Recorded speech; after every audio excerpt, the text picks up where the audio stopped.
കണ്ണൂരിനെ ആവേശത്തിലാക്കി LDF വടക്കൻ മേഖലാ വികസന മുന്നേറ്റ ജാഥ പര്യടനം തുടരുന്നു. വൻ ജനാവലിയാണ് ജാഥയെ സ്വീകരിക്കാൻ എത്തുന്നത്.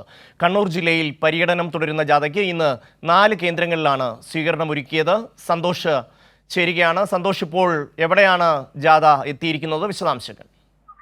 ഷമ്മി, ജാഥ കണ്ണൂരിന്റെ കരുത്ത് വിളിച്ചോതുന്ന സ്വീകരണ കേന്ദ്രങ്ങൾ പിന്നിട്ട് കണ്ണൂർ ജില്ലയിൽ പര്യടനം തുടരുകയാണ്. ഇപ്പോൾ കണ്ണൂർ നിയമസഭാ മണ്ഡലത്തിലെ കണ്ണൂർ നഗരത്തിൽ തന്നെയാണ് ജാഥ സ്വീകരണം. അത് അല്പസമയം മുമ്പ് പൂർത്തിയായി. ജാഥ ഇവിടെ നിന്നും തലശ്ശേരിയിലേക്ക് നീങ്ങിയിരിക്കുകയാണ്. ഇന്നത്തെ സമാപന ഈ സ്വീകരണ യോഗമാണ് തലശ്ശേരിയിൽ നടക്കുന്നത്. രാവിലെ മട്ടന്നൂർ മണ്ഡലത്തിലായിരുന്നു. അതിന് പിന്നാലെ അഴീക്കോട്, അത് കഴിഞ്ഞ് കണ്ണൂരും കഴിഞ്ഞാണ് ഇപ്പോൾ ജാഥ തലശ്ശേരിയിലേക്ക് നീങ്ങിയിരിക്കുന്നത്.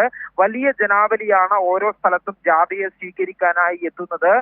വലിയ പിന്തുണ ജാഥയ്ക്ക് രാഷ്ട്രീയ വ്യത്യാസമില്ലാത്ത ബഹുജനങ്ങളുടെ പിന്തുണ ലഭിക്കുന്നുണ്ട്. സ്ത്രീകളും കുട്ടികളും മുതിർന്നവരും ഉൾപ്പെടെ വലിയ ജനക്കൂട്ടം എല്ലാ കേന്ദ്രങ്ങളിലും ജാഥയെ സ്വീകരിക്കാൻ എത്തുന്നുണ്ട്. അതോടൊപ്പം തന്നെ കൃത്യമായ രാഷ്ട്രീയ നിലപാടുകൾ വിശദീകരിച്ചുകൊണ്ടാണ് ജാഥ ലീഡർ MV ഗോവിന്ദൻ മാസ്റ്റർ ഈ വേദികളിൽ പ്രസംഗിക്കുന്നത്. വർഗീയതയ്ക്കെതിരായ നിലപാടും അതോടൊപ്പം തന്നെ കേരളത്തിന്റെ വികസനം തുടരേണ്ടതിന്റെ ആവശ്യകതയും ചൂണ്ടിക്കാണിച്ചുകൊണ്ടാണ് അദ്ദേഹത്തിന്റെ പ്രസംഗം. ഏതായാലും വലിയ ആവേശകരമായിട്ടുള്ള സ്വീകരണങ്ങൾ ഏറ്റുവാങ്ങിയാണ് കണ്ണൂരിൽ ജാഥ പ്രയാണം തുടരുന്നത്. നാളെ കണ്ണൂരിലെ പര്യടനം പൂർത്തിയാക്കി ജാഥ വയനാട് ജില്ലയിലേക്ക് പ്രവേശിക്കും. സന്തോഷാണ് വിവരങ്ങൾ നൽകിയത്.